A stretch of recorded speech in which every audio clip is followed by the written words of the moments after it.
Welcome to this segment of Soul, Silence, and Sound. This is brought to you by BeSimply. Stars, trees, clouds, and the moon. They all have a meaning and they look Soul and Lunar just Cycle is brought to you by BeSimply. We are entering into a new lunar cycle. It is the month of July, on the date that will be known as the 24th in a year called 2025. And right around 12:14 p.m. or 12:11, I stand corrected, the new moon was at its fullest point, and now we're in it. So here we go. I want to just thank you all for tuning in, and as we go into this moon musing coupled with some silent meditation and sound, I really encourage you to stay all the way through or space it out depending on what you have unfolding in and around you. So this is the sixth cycle by lunar account in a 13 annual lunar cycle calendar at the northern and southern hemisphere, and this is our fifth one at the equator. And so we are getting close to that midpoint in this cycle for this annual solar cycle. And the reason I point that out, this is a good time to kind of reflect where you've been and where you're going if you're mapping in a lunation. And the other thing that is kept being presented in my mind's eye is that, you know, there's so much awakening happening right now that, you know, it's been a slow process because of everyone awakened to certain truths within their reality and our collective reality. If we all did that simultaneously, we would more than likely go into a collective psychosis because it would be so disorienting, and a lot of cognitive dissonance would happen. And a lot of that has still been happening over the course of this transition that we're all in. And that's okay. Cognitive dissonance is there to help protect you in a moment until you're ready to fully digest what you've been shown. And for those of you that get frustrated with people that can't see what you see, that's okay. Rather than getting frustrated, just be there. This is family, friends, community. Be there, be still, and meet each other where you're at. The thing that kept coming across my mind's eye was this moment, and I think I've shared this before at some point, years back, hiking at the full moon with some friends up in Malibu, and we were sitting out looking over the ocean. And suddenly 2 moons appeared. And I have talked about this, the 2 moons, and then it was noted. Those 2 moons are like speaking again. And I wasn't the only one that saw it. We all were kind of silent and then checked in with each other like, are you seeing what I'm seeing? And so, you know, irregardless of why that was occurring or why that extra moon was there, this is a good reminder that when one only relies on the perceptual physical reality for their information, they might have a few blind spots because they're being fed a lot of programming that comes through these devices. And also, as I've mentioned before, no matter how you feel about the moon, that is a satellite of sorts. It's a mirror of sorts, and it's often best to connect to your inner moon within you and your entire cosmology within you versus the external one that has been manipulated through different mechanisms. And if we look to these realizations, and probably what that's flashing is there's another body of information that we're about to become aware of, is that when we hide things, anyone, individually, collectively, on a large scale, that distorts the understanding of what is the reality that is around us.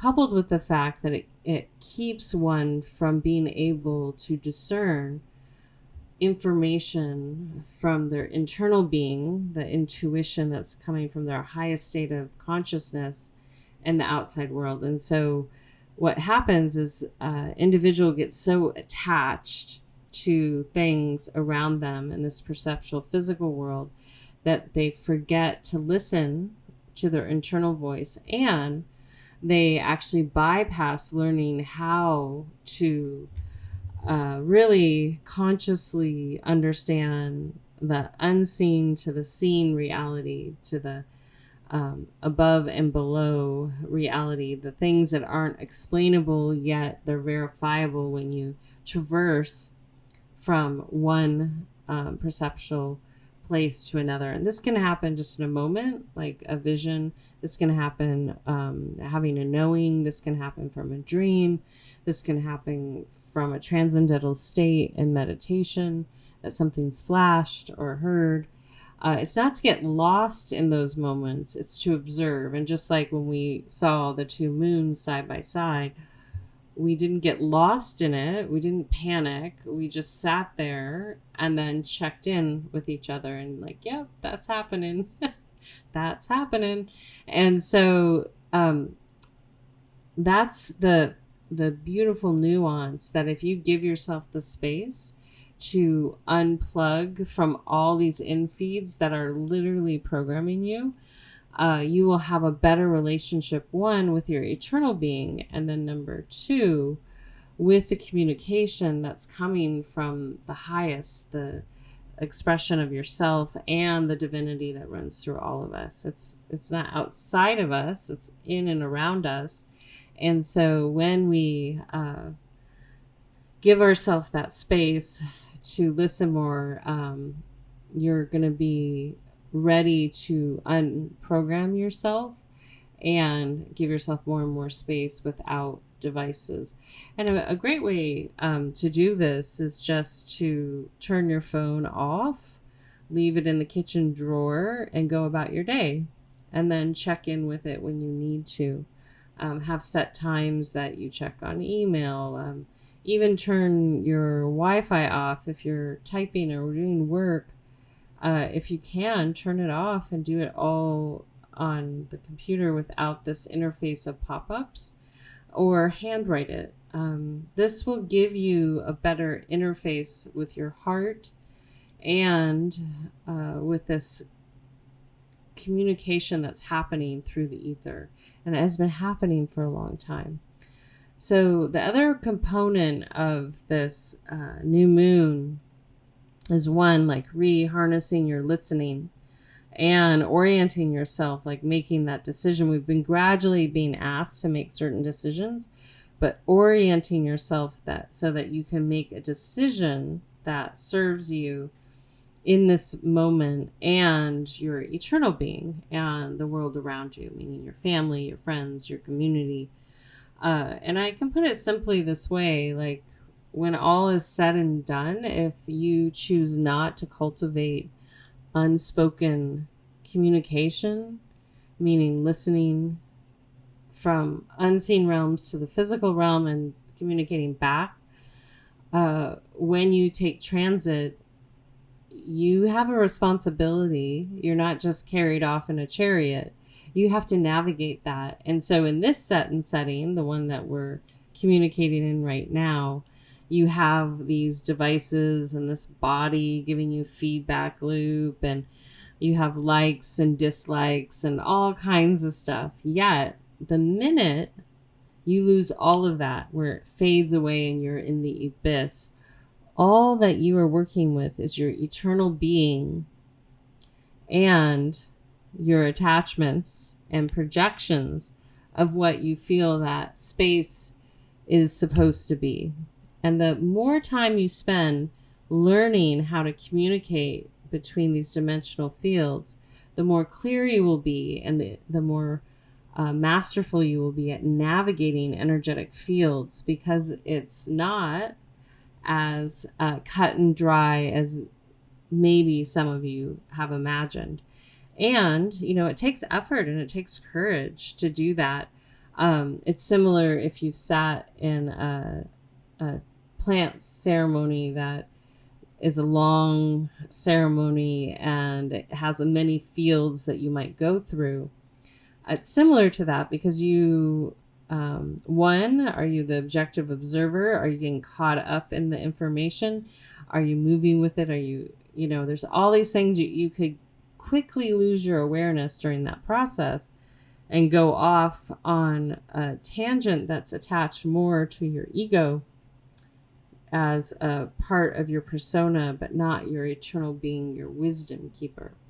So this new moon, as we've been leading up and like shedding aspects of the trickster, and kind of getting that opportunity to reset from within, not from a global reset, but resetting from within. This is that moment, and I kept saying that if you played this game, some of you won't know it, but some of you will, the Red Rover game, Red Rover, send. And what I would fill that in with is send your true self right over. And this is going to be the terms and conditions that humanity has with one another. Humanity that has been awakening, like Dorothy did from her slumber in the hypnotic fields of opioids, of poppies, as she was awakening, she was starting to see things differently, right? And so, irregardless of what's going on the global, the macro stage to your micro stage, a lot of that is just noise. And this is that moment to really understand that our relational self is ready to be in harmony with our true self, our highest self. And also the people, places, and things around you are wanting that also.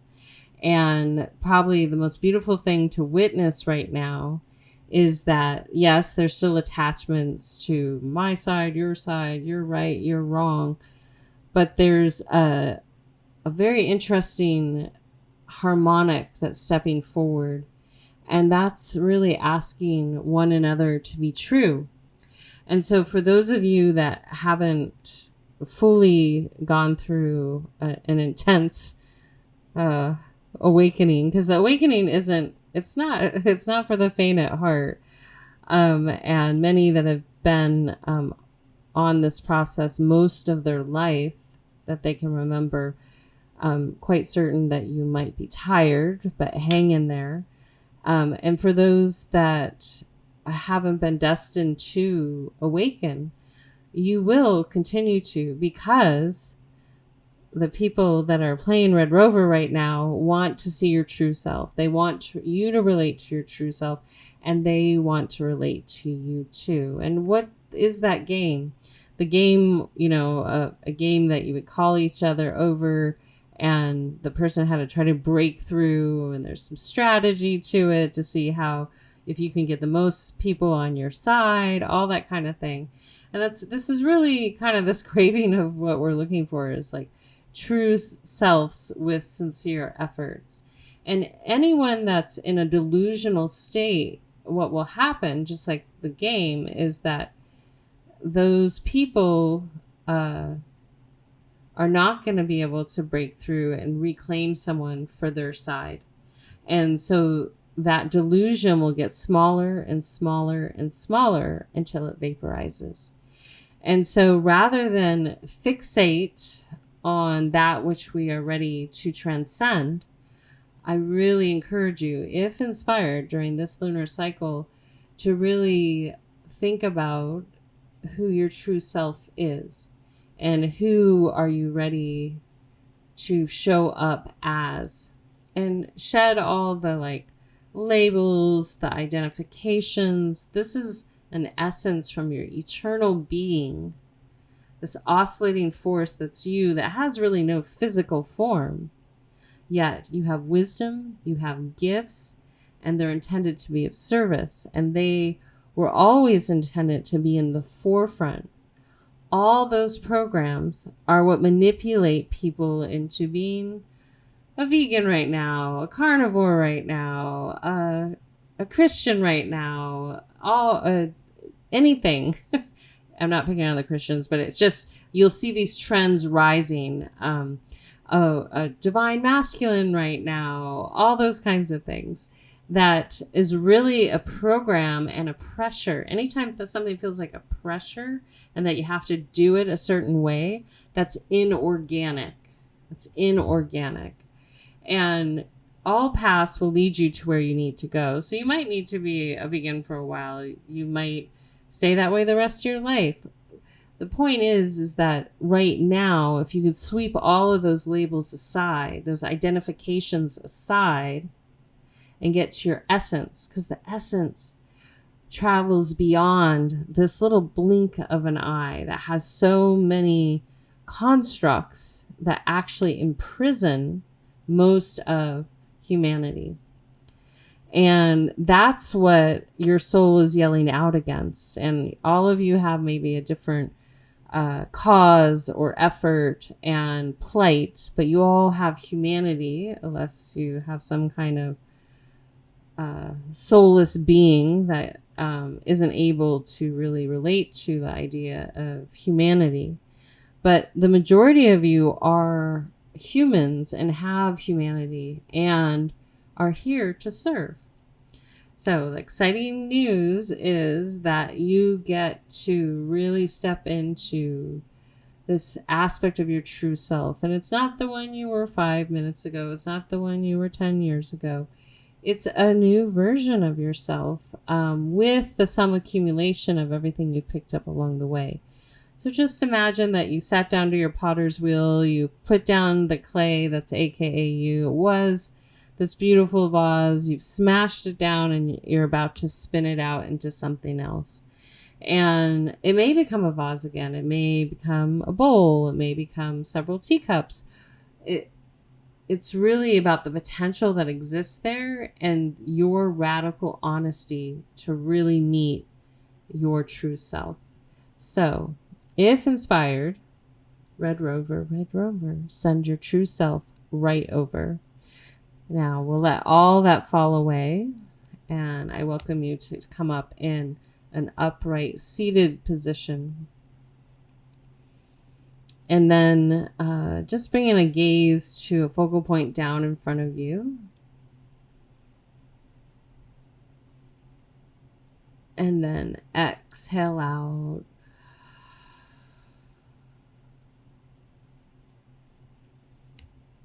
Again, inhale.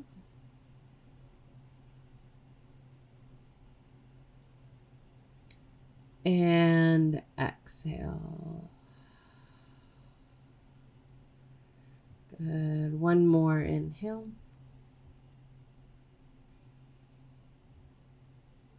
And exhale.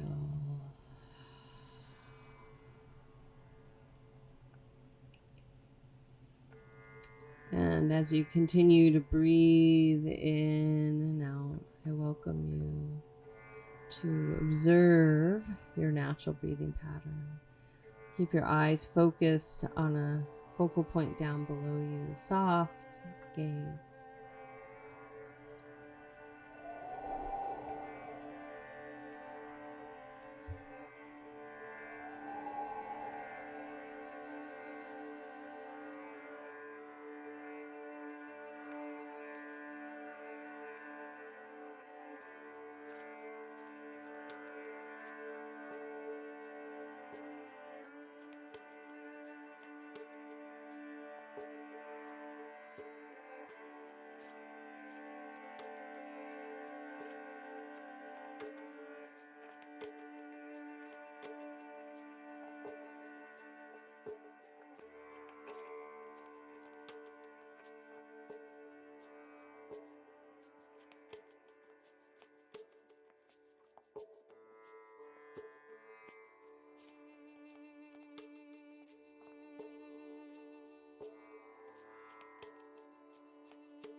circle in the sun.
And gently from there, I welcome you to gently lean back and recline or move fully into Shavasana, a prone position on your back with your palms facing upward as we transition into receiving sound.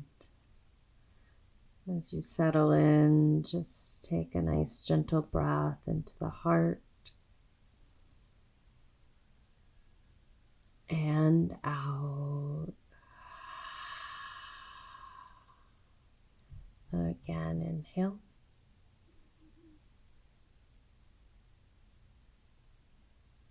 And exhale.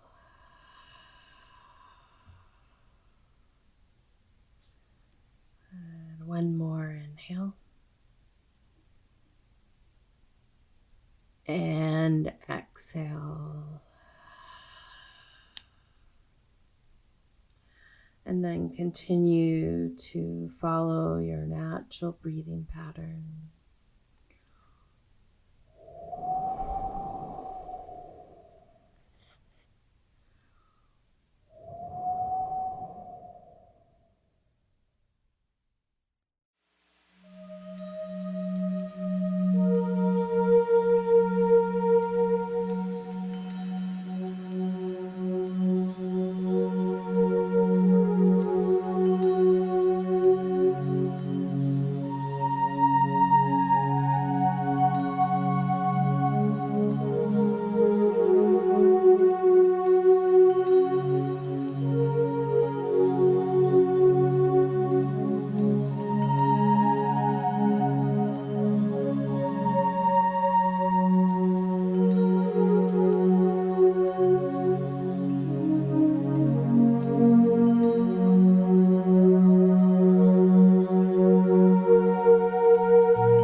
Ano ani ai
Taking a soft, gentle breath in and out of your heart center.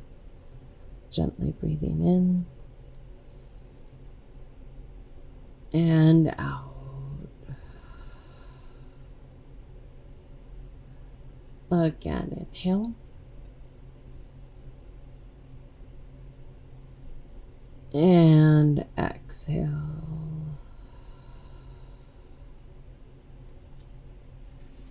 Good. And as you continue to breathe in and out, I welcome you in this moment to just be present with this moment and give yourself a moment to express silent gratitude for all aspects of yourself. And then gently from there, I welcome you to take a moment to send some kindness and compassion and gratitude out beyond here to some people, person, and or place that you feel it might be needed, wanted, and welcomed. And so I encourage you, take as much space as you need and really utilize this lunar cycle to deepen your relationship with your true self and to really be prepared to share that with others. And that will create some magnetism that allows you to calibrate and align harmoniously with others. And this is why we've been going through this kind of separation and sifting out in and around the tricksters, the Wetiko, and learning how to dance with ourselves, internally with that energy, and ultimately shaking it off so that you can stand in your complete full resonance. And that's how you get to access your mastery and your gifts in a way that they're so effortless that those attached to suffering might feel like, wow, this feels too easy. But it's intended that way for a couple of reasons, because it gives you more space and willingness to refine and master what is your innate gifts further. And it keeps those that have historically grasped, co-opted, even stolen ideas or personas or masks to wear. They'll fall away because they can't exist in that dimensional field because it's a lie. And that's why one of the tenets is when one tells the truth, it literally is so freeing. In addition, it keeps you at a different resonance. So this is an exciting moment. And from that space, you will be able to create so much more effortless, and you will feel seen, you will feel heard. And those that can't see you, it's nothing to yell at them about. Just keep on moving, soften the gaze, see what's about to arrive on your horizon, and let go of that which is clearly not destined to be with you in this moment, especially if it's causing you harm or degrading your energy field.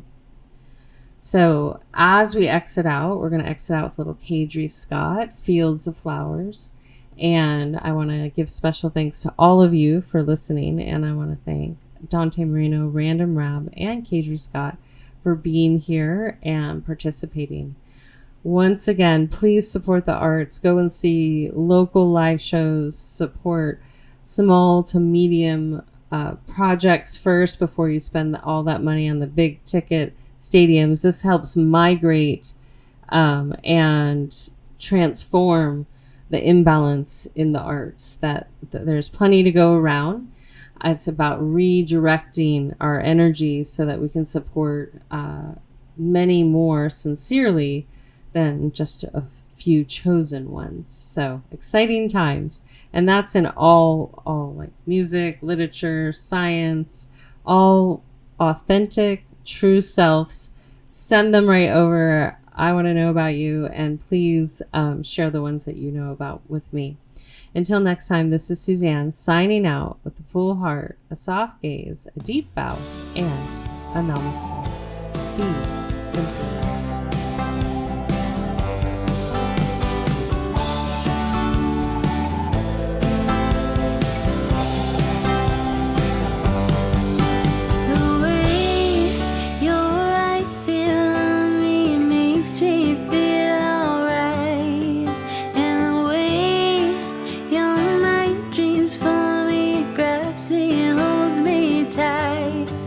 So we dance along the Milky Way.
makes me feel alright. In a way, your mind dreams for me, grabs me